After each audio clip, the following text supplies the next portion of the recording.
Hey kids, sit up and pay attention. It's time for Retrorific. Hello. Hey guys, how's it going? Hello. Hello. Guess what we just saw? Because we've not been making a big deal out of it for a while now. Should we just take these things off? Because Yes. life is 3D enough for my Hello. liking. Yes, we've just seen Avatar. Woot. Yeah.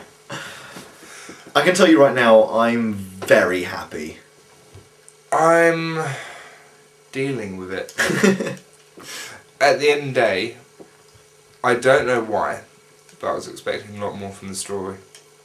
At the end of the day, anything you've heard from the story is the story. It doesn't come to much more than that. Yeah, people keep asking us not to put any spoilers in this video. Honestly, I don't know how we could. It's not necessarily a disappointment because I enjoyed it. It was watchable enough. There was a couple of cheesy lines like, "What the fuck is unobtainium?" But see, no, I like that because it's just so unashamed, you know? I mean, they might as well have called it MacGuffinium. It's just... It's just like... I would have preferred that. It's just something we need to get the plot moving, deal with it, you know? Anyway. But there was a lot of absolutely fantastically done sequences, but there was nothing where you just think, fuck me, that was amazing.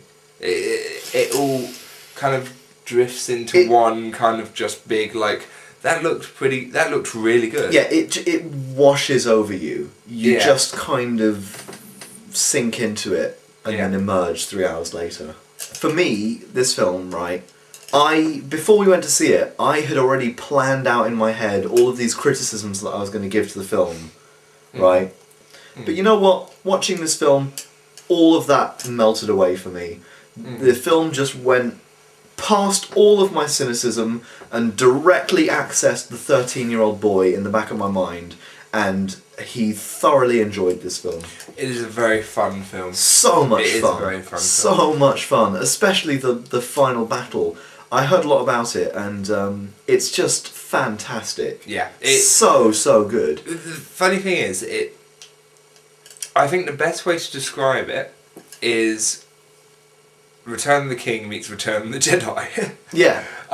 Is pretty much it. I mean, if Return of the King was done with blue Ewoks, basically. Yeah. No, seriously. There's even I even swear I heard her say the Ewoks are coming. It's just like.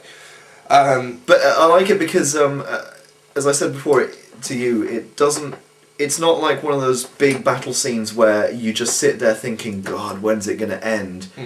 It's structured perfectly. Yeah. See, that's the thing. People talk about the fact that the story of this film is not very good. And people will talk about this. Obviously, the story is not that good, I'll admit that. It's a very basic story.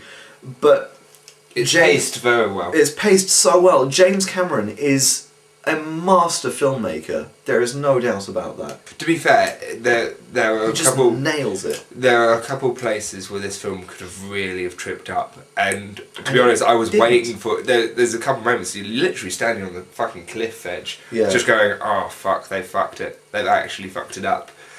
But it just kind of saves itself every little time that you think that's going to happen. And I mean, I've got to say that the motion capture is kind of annoying because on one side, the actors are. It's not a masterstroke of acting by any stretch, but they do the jobs credibly. It's especially good blockbuster acting. Sigourney Weaver is. And Sigourney Weaver is great. Excellent, absolutely excellent. She does make this movie. Along with, I need to find out who plays the Colonel. Because he's fucking fantastic as well. He's the perfect bad guy. He's such a perfect villain, just with the scars and the like, I am a ultra badass bad guy and I'm gonna kill everyone. It's so perfect. Including the amount of times that he should die just by breathing and he just doesn't seem to like, it's just like... He just won't die, It's like, he's just the ultimate badass, you know? Yeah. So good. The acting wise, the motion capture just kind of does strange things because the acting's solid with motion capture, but at the same time, to be honest, I've seen the same acting from Shrek, but yeah, there's so many films that you can see had an influence on this. It's like Apocalypse Now meets Braveheart meets the South Park Dancing with Smurfs. Speaking of which, if that Dancing with Smurfs pretty much sums up the film. Oh yeah. I was going to say something, but it's gone now. Yeah. Anyway, something should be said for the screens as well. The computer screens they have. Yeah. I cannot wait for that technology. But even the fact that the computer screens were 3D themselves, I love that. It's a cool little detail. But yeah, the thing is, right, I don't know if you've ever seen, I mean, I know you've not been to Universal Studios, but have you ever seen a video of Terminator 2 3D? I've heard about it. Right. Terminator 2 3D is just a great... It's a thrill ride at Universal Studios, and it's just a really fun experience, right? Avatar is like that. See, if... The advice that I would give anyone watching this film is don't expect a great film, expect a great thrill ride. Yeah. And you will not be disappointed. You will sit there in your seat going, wow, this is so cool. Just don't try to follow the plot because it's barely there. I'm going to be very well, no, I'd argue with that because the plot is very there and they don't fuck around with the plot. It's a very simple plot. Yeah. I think that's the beauty. But I'm just saying, see, that's the thing. If the plot had been more complicated, it would have distracted from all of the detail that is in this film. That's the point. And for me, some films start with the story and then create a world around the story. Yeah. This film started with the world. Yeah. Jim Cameron had that world in his mind for a long time, and then he just basically came up with a really basic storyline to introduce people to this world. I do love the fact that that's the purpose it serves, you know. I do love that any plot points you can see any big surprises you can see coming a mile away. Literally, yeah, I love the what's her name, the Rodriguez character. I forgot her name, but she just in the middle of a battle she just goes, well, fuck this, I'm gonna change sides, and you're sitting there like, wait. Why? Because I'm one of the good guys! And just flies her ship away from the battle. The thing... another thing that I really want to do... This is the thing that you're going to want to do after watching Avatar. Blow up a tree.